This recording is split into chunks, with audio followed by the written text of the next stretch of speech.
আসসালামু আলাইকুম, welcome to Ayans cooking. যে যেখান থেকে আমার ভিডিও দেখছেন, আশা করি মহান আল্লাহর রহমতে সবাই ভালো আছেন। শীতকালীন সবজিগুলোর মধ্যে সবার পছন্দের সবজি লাউ। লাউ দিয়েই তৈরি হবে আমার আজকের রেসিপি, লাউ চিংড়ি। সবার পছন্দের একটা রেসিপি। লাউয়ের রঙটা সবুজ রেখে কিভাবে লাউ চিংড়িটা তৈরি করে নেবেন, আজ সেই টিপসটাই থাকবে রেসিপিতে। কথা না বাড়িয়ে চলুন তাহলে রেসিপিতে ফিরে যাই।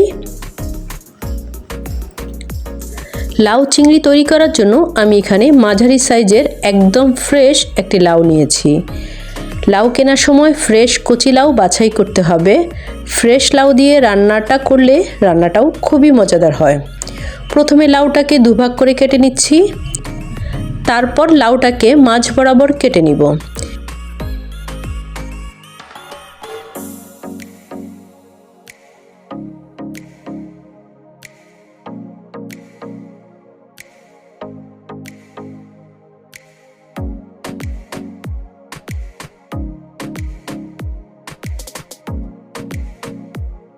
এখন এই লাউটার খোসা ছাড়িয়ে নিচ্ছি।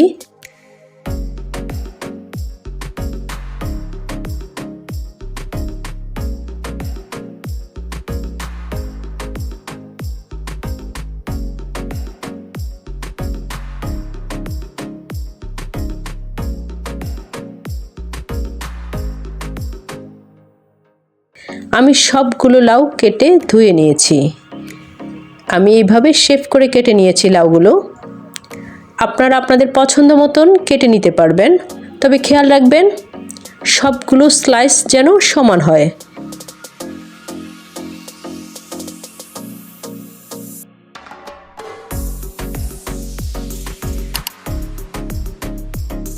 আমি আজকে চিংড়ি দিয়ে লাউ রান্না করছি। চিংড়ি দিয়ে লাউ রান্না করলে স্বাদটা অসাধারণ হয়। নিয়ে নিয়েছি এখানে 1 কাপ মাঝারি সাইজের চিংড়ি। এখন চুলায় প্যান বসিয়ে প্রথমে 2 টেবিল চামচ সরিষার তেল দিয়ে দিচ্ছি। সরিষার তেলটা দিয়ে চিংড়ি মাছটা দিয়ে দিচ্ছি। এরপর দিয়ে দিবেতে লবণ, 1 চা চামচ হলুদ। চিংড়িটাকে ভালো করে ভেজে নিচ্ছি। যত ভালো করে চিংড়িটা ভাজা হবে তত ভালোই টেস্ট হবে লাউ চিংড়ির। আমার চিংড়ি মাছটা ভাজা হয়ে গিয়েছে। এই পর্যায়ে আমি চিংড়ি মাছটা তুলে নিচ্ছি।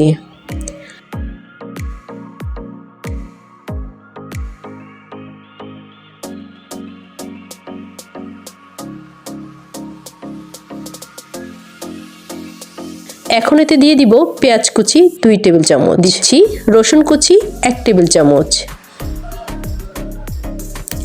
পেঁয়াজ এবং রসুনগুলোকে হালকা একটু ভেজে নিচ্ছি।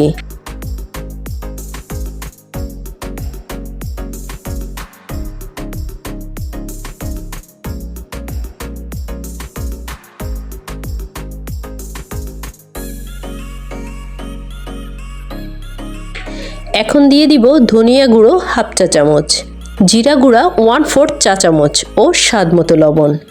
এরপর দিব লাল মরিচের গুঁড়ো 1 চা চামচ, হলুদের গুঁড়ো 1/2 চা চামচ। দিয়ে দিচ্ছি কিছুটা পরিমাণে পানি। লাউ রান্নায় লাল মরিচের গুঁড়ো এবং হলুদ একটু কম ব্যবহার করতে হয়। কাঁচামরিচটা ব্যবহার করতে হবে পর্যাপ্ত পরিমাণে।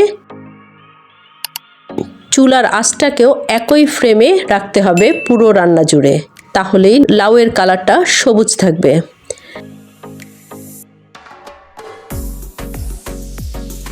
এরপর ভেজে রাখা চিংড়ি মাছগুলো দিয়ে দিচ্ছি।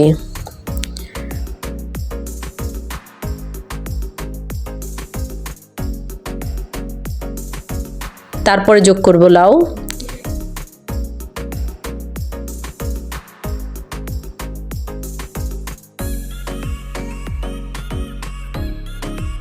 এগুলো একটু ভালো করে নেড়ে দিচ্ছি।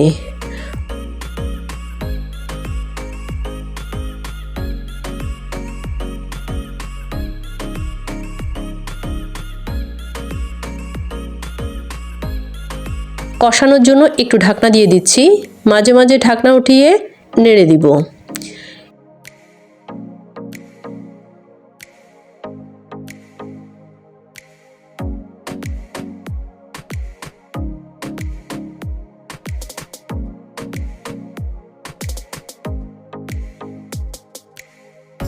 এই পর্যায়ে 1.5 কাপ পরিমাণে গরম পানি দিয়ে দিচ্ছি।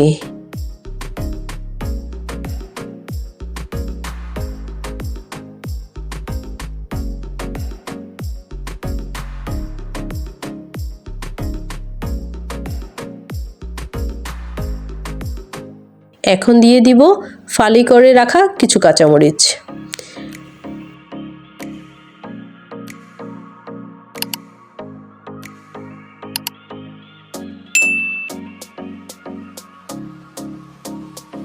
এই পর্যায়ে আমি আবারও ঢাকনা দিয়ে দিচ্ছি।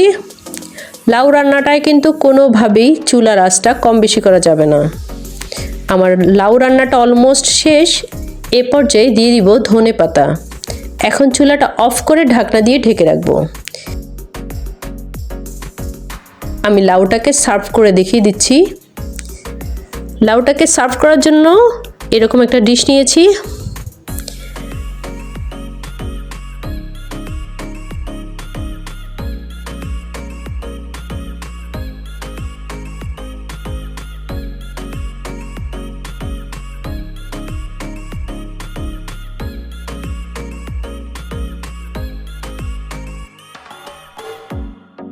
এই যে তাহলে তৈরি হয়ে গেল খুবই মজাদার লাউ চিংড়ি।